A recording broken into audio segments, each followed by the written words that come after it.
नमस्कार साथियों, जय हिंद। आज हम हिंदी व्याकरण के 30 ऐसे सवालों को देखेंगे जो देखने में आसान आसान है, लेकिन अक्सर लोग यही गलती करते हैं।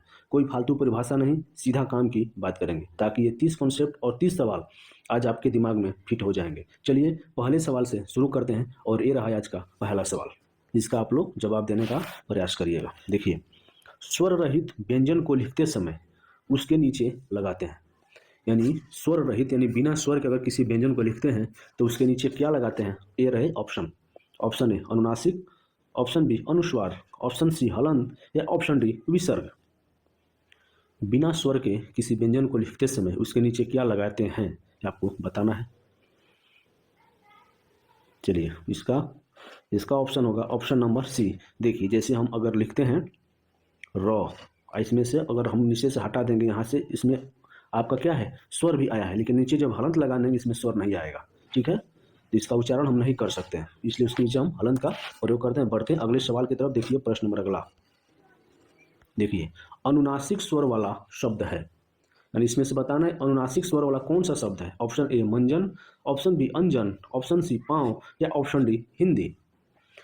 अनुनासिक स्वर वाला शब्द है कौन सा है, आपको बताना है। इसका सही जवाब है ऑप्शन नंबर सी पाँव। पाँव जो है आपका अनुनासिक वाला स्वर है। बढ़ते हैं अगले सवाल की तरफ। देखिए प्रश्न नंबर अगला। शुद्ध शब्द है, यानी इन चारों ऑप्शन में आपको बताना है कि कौन सा जो है शुद्ध है। ऑप्शन ए अंधिकार, ऑप्शन बी अंधिकार, ऑप्शन सी अनाधिकार या ऑप्शन डी इनमें से सभी। शुद्ध शब्द आपको बताना है इसमें से कौन सा है। इसका सही जवाब है ऑप्शन सी अनाधिकार। बढ़ते हैं अगले सवाल की तरफ। देखिए, खिचड़ी पकाना मुहावरे का अर्थ है, यानी खिचड़ी पकाना मुहावरे का क्या अर्थ है। ऑप्शन ए भोजन बनाना, ऑप्शन सी चावल दाल मिलाकर बनाना, ऑप्शन सी किसी षड्यंत्र की तैयारी करना या ऑप्शन डी किसी के लिए खाना बनाना। खिचड़ी पकाना मुहावरे का सही अर्थ है। इसका सही जवाब है ऑप्शन सी किसी षड्यंत्र की तैयारी करना। चलिए अगला सवाल देखते हैं। देखिए अगला सवाल। का बरखा जब कृषि सुखाने तब कहा जाता है जब कोई, यानी का बरखा जब कृषि सुखाने कब कहा जाता है। ऑप्शन ए समय पर काम नहीं हो, ऑप्शन बी समय को व्यर्थ गंवा दिया जाता हो, ऑप्शन सी समय का लाभ न उठाता हो या ऑप्शन डी समय का पालन करता है। का बरखा जब कृषि सुखाने यह कब कहा जाता है। इसका सही जवाब होगा ऑप्शन ए समय पर काम नहीं हो। जब समय पर काम नहीं होता है तो अक्सर लोग कहते हैं का बरखा जब कृषि सुखाने। चलिए अगला सवाल। देखिए अगला। नाक का बाल होना मुहावरे का अर्थ है। नाक का बाल होना मुहावरे का क्या अर्थ है। ऑप्शन ए शत्रु होना, ऑप्शन बी अकारण प्रिय होना, ऑप्शन सी नाक में बीमारी होना या ऑप्शन डी दरिया दिल होना। Room number 12। वो तो पीछे रहेगा। कहाँ से है तू? जयपुर से हो। ओए, ये सब कहाँ जा रहे हैं? कॉलेज टॉपर अलग ही नहीं है यार। स्कूल टॉपर तो हम भी हैं। तुझे पाना है जो वो तो खुद से ही तो बना। आज लिख कल की कहानियां खुद के ही हाथों से बना ले दुनिया। नाक का बाल होना मुहावरे का अर्थ है। इसका सही जवाब है ऑप्शन नंबर बी अकारण प्रिय होना। चलिए अगला सवाल। देखिए अगला। इनमें से स्त्रीलिंग शब्द कौन सा है। स्त्रीलिंग शब्द कौन सा है आपको बताना है। ऑप्शन ए निर्देश, ऑप्शन बी बात, ऑप्शन सी संदेश या ऑप्शन डी कथन। इनमें से स्त्रीलिंग शब्द कौन सा है। इसका सही जवाब है ऑप्शन नंबर बी बात। बात जो है आपका स्त्रीलिंग शब्द है। चलिए अगला सवाल। देखिए अगला। निम्नलिखित शब्दों में से एक वचन है, यानी इस चार ऑप्शन में से बताना है कि एक वचन वाला कौन सा ऑप्शन इसमें सही है। ऑप्शन ए प्राण, ऑप्शन बी दर्शन, ऑप्शन सी ओट या ऑप्शन डी तेल। किसका प्रयोग हम लोग एक वचन में करते हैं। इसका सही जवाब है ऑप्शन नंबर डी तेल जो है हमेशा एक वचन में इसका प्रयोग होता है, क्योंकि तेल क्या है आपका द्रव्यवाचक संज्ञा है। चलिए बढ़ते हैं अगले सवाल की तरफ। देखिए अगला। योग्य व्यक्ति ही पहचाना जाता है, वाक्य में योग्य शब्द क्या है। योग्य व्यक्ति ही पहचाना जाता है, वाक्य में योग्य जो शब्द है क्या है। गुणवाचक विशेषण है, संख्यावाचक विशेषण है, प्रो विशेषण है या क्रमवाचक विशेषण है। योग्य व्यक्ति ही पहचाना जाता है। वाक्य में योग्य शब्द क्या है? योग्य क्या है? आपका विशेषता बता रहा है कि वह क्या है आपके योग्य। ऑप्शन ए गुण, इसमें गुणवाचक विशेषण है। अगला सवाल देखिए अगला, सीमांत पकौड़े खा रहा है। इस वाक्य में क्रिया कौन सी है? यानी सीमांत पकौड़े खा रहा है, इसमें आपको क्रिया बताना है, कौन सी क्रिया है। ऑप्शन ए अकर्मक क्रिया, ऑप्शन बी सकर्मक क्रिया, ऑप्शन सी ऋणार्थक क्रिया या ऑप्शन डी द्विकर्मक क्रिया। सीमांत पकौड़े खा रहा है, इस वाक्य में कौन सी क्रिया है? इसका सही जवाब है ऑप्शन बी सकर्मक क्रिया। बढ़ते हैं अगले सवाल की तरफ। कल तापमान अधिक होगा, इस वाक्य में काल है, यानी काल आपको बताना है कि कल तापमान अधिक होगा, इसमें कौन सा काल है। ऑप्शन ए वर्तमान काल, ऑप्शन बी भूतकाल, ऑप्शन सी भविष्य काल या ऑप्शन डी समय काल। कल तापमान अधिक होगा, इस वाक्य में काल है, इसका सही जवाब है ऑप्शन सी भविष्य काल। देखिए ये प्रश्न थोड़े से आसान हैं, लेकिन यही प्रश्न आपके एग्जाम में पूछे जाते हैं, तो डायरेक्ट एग्जाम से ही इस प्रश्न को मैंने आपके लिए लेकर आया। चलिए अगला सवाल देखिए अगला, राजन द्वारा किताब पढ़ी जाती है, इस वाक्य में वाच्य का कौन सा प्रकार है? यानी राजन द्वारा किताब पढ़ी जाती है, इस वाक्य में कौन सा वाच्य है। ऑप्शन ए कर्तवाच्य, ऑप्शन बी कर्मवाच्य, ऑप्शन सी भाववाच्य या ऑप्शन डी क्रियावाच्य। राजन द्वारा किताब पढ़ी जाती है, इसमें कौन सा वाच्य है? सही जवाब है ऑप्शन बी कर्मवाच्य, जो इसमें आपका कर्मवाच्य है। अगला सवाल देखिए अगला, बदनसीब शब्द में कौन सा उपसर्ग है? यानी जो बदनसीब शब्द है इसमें कौन सा उपसर्ग है। ऑप्शन ए नसीब, ऑप्शन बी ब, ऑप्शन सी बदन या ऑप्शन डी बद। बदनसीब शब्द में कौन सा उपसर्ग है? इसका सही जवाब है ऑप्शन डी बद। बद जो है आपका उपसर्ग है। अगला सवाल देखिए अगला, बुद्धिमान शब्द में कौन सा प्रत्यय है? बुद्धिमान शब्द में कौन सा प्रत्यय है, ये भी आपको बताना है। ऑप्शन ए बुद्धि, ऑप्शन बी न, ऑप्शन सी आन या ऑप्शन डी मान। ₹1 में SSGD के लिए लाइव क्लासेस वाला आगाज course and recorded classes, doubts या ऑप्शन डी मान। बुद्धिमान शब्द में कौन सा प्रत्यय है? इसका सही जवाब है ऑप्शन नंबर डी मान, जो है आपका सही। बुद्धि प्लस मान से क्या होगा आपका बुद्धिमान होगा। ऑप्शन डी राइट जवाब। अगला सवाल देखिए अगला, पुस्तकालय में शोर मचाना मना है। देखिए मिस्टेक हो गया, ये माना नहीं है, मना है। पुस्तकालय में शोर मचाना मना है, यह किस प्रकार का वाक्य है?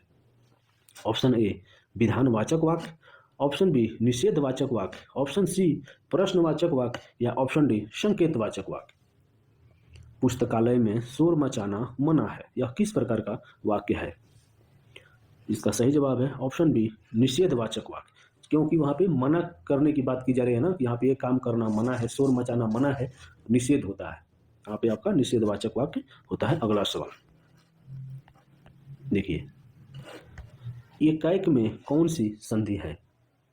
एकाएक में कौन सी संधि है? ऑप्शन ए यौन संधि, ऑप्शन बी दीर्घ संधि, ऑप्शन सी अयादि संधि या ऑप्शन डी वृद्धि संधि। एकाएक में कौन सी संधि है? इसका सही जवाब है ऑप्शन डी वृद्धि संधि, इसमें आपकी वृद्धि संधि है। बढ़ते हैं अगले सवाल की तरफ। देखिए सवाल नंबर अगला, उत धन हार के योग से कौन सा शब्द बनेगा? उत धन हार के योग से कौन सा शब्द बनेगा? ऑप्शन ए उदार, ऑप्शन बी उद्धार, ऑप्शन सी उतार या ऑप्शन डी आहार। उत प्लस हार के योग से कौन सा शब्द बनेगा? इसका सही जवाब होगा ऑप्शन बी उद्धार। उद्धार जो है आपका बनेगा उत प्लस हार, ये आपकी इसमें क्या आपकी व्यंजन संधि है। बढ़ते हैं अगले सवाल की तरफ। देखिए सवाल नंबर अगला, पेड़ पौधे शब्द में कौन सा समास है? पेड़ पौधे शब्द में आपको समास बताना है। ऑप्शन ए द्विगु समास, ऑप्शन बी द्वंद्व समास, ऑप्शन सी अव्ययी भाव समास या ऑप्शन डी कर्मधारय समास। पेड़ पौधे शब्द में कौन सा समास है? इसका सही जवाब है option number B is right answer, आपका द्वंद्व समास। चलिए अगला सवाल देखिए अगला, बारहसिंहा शब्द में समास है। जो बारहसिंहा शब्द है इसमें आपको बताना है कि कौन सा समास है। ऑप्शन ए बहुब्रीहि समास, ऑप्शन बी तत्पुरुष समास, ऑप्शन सी द्वंद्व समास या ऑप्शन डी द्विगु समास। बारहसिंहा शब्द में समास है, इसका सही जवाब है ऑप्शन नंबर डी द्विगु समास। कैसे कि बारहसिंहा यानी उसके 12 सिंह हैं, 12 सिंहों वाला, उसकी गणना हम कर सकते हैं, वहां पे आपका द्विगु समास होता है। अगला सवाल देखिए, अगला मंत्रकारी शब्द का तद्भव रूप क्या है। जो मंत्रकारी शब्द है इसका तद्भव रूप क्या है आपको बताना है। ऑप्शन ए मदारी, ऑप्शन बी तंत्रकारी, ऑप्शन सी यंत्रकारी या ऑप्शन डी मिठाई। मंत्रकारी शब्द का तद्भव रूप क्या है, इसका सही जवाब है ऑप्शन ए मदारी। तंत्रकारी का तद्भव आपका मदारी होता है। बढ़ते हैं अगले सवाल की तरफ। देखिए अगला सवाल, रेलगाड़ी शब्द है, रेलगाड़ी जो है शब्द है कैसा, तत्सम है, तद्भव है, देशज है या शंकर है। रेलगाड़ी कैसा शब्द है, इसका सही जवाब है option number D Shankar. Shankar शब्द वह होता है जब दो भाषाओं को मिलकर एक तीसरा जो शब्द बनता है वो आपका रेलगाड़ी। रेल जो है आपकी क्या है, अंग्रेजी का शब्द है और गाड़ी हिंदी का शब्द है, दोनों को मिलाने से रेलगाड़ी शब्द बनता है और ये शंकर शब्द है। अगला सवाल देखिए, अगला अग्रज का विलोम शब्द है। अग्रज का विलोम शब्द क्या है आपको बताना है। ऑप्शन ए अनुज, ऑप्शन बी अनाज या ऑप्शन सी बड़ा या ऑप्शन डी आगे। अग्रज का विलोम शब्द है क्या है, इसका सही जवाब है option number A is right answer अनुज। अग्रज मीन्स क्या होता है, बड़ा, तो अनुज मीन्स छोटा, इसका विलोम आपका ऑप्शन ए राइट होगा। अगला सवाल देखिए, आकलन शब्द का विलोम है। आकलन शब्द का विलोम क्या है ये आपको बताना है। ऑप्शन ए विकलन, ऑप्शन सी संकलन, ऑप्शन सी समाकलन या ऑप्शन डी प्राकलन। आकलन शब्द का विलोम है क्या है, इसका सही जवाब है ऑप्शन ए विकलन। आकलन मीन्स किसी का आकलन करना या मापना तोलना, और वही विकलन मतलब उसका माप तोल नहीं करना। चलिए अगला सवाल देखिए, अगला अही किसका पर्यायवाची है, यानी अही जो शब्द है किसका पर्यायवाची है। ऑप्शन ए कान का, ऑप्शन बी मुख का, ऑप्शन सी सर्प का या ऑप्शन डी पृथ्वी का। अही किसका पर्यायवाची है।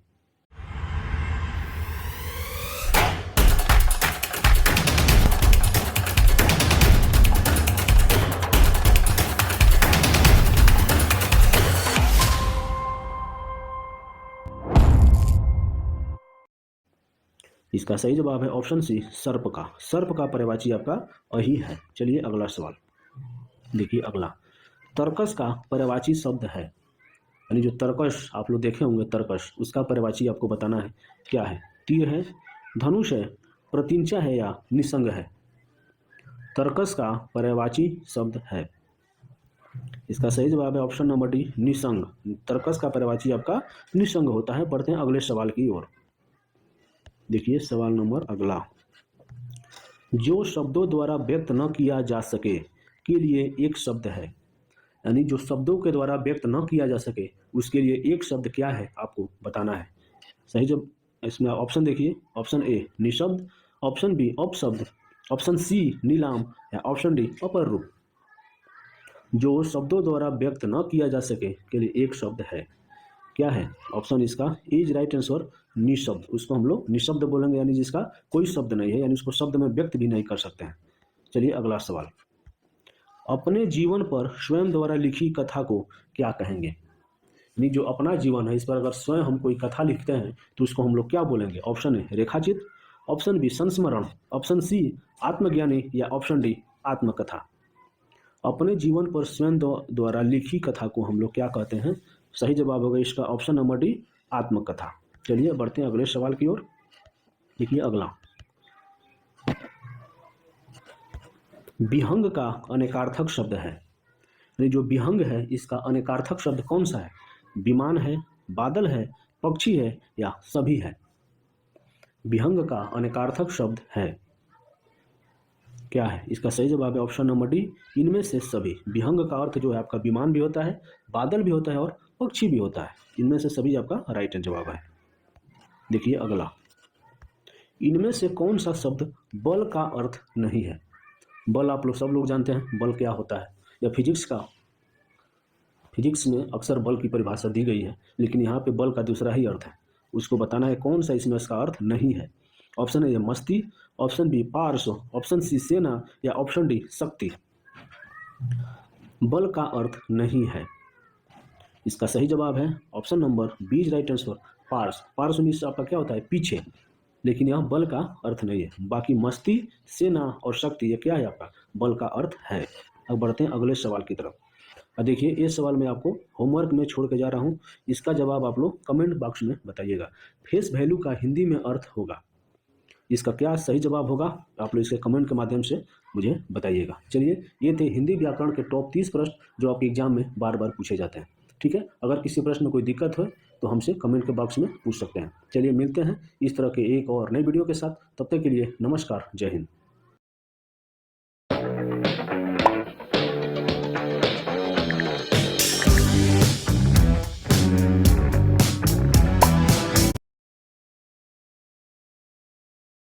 जय हिंद मेरे प्यारे दोस्तों, स्वागत है आज की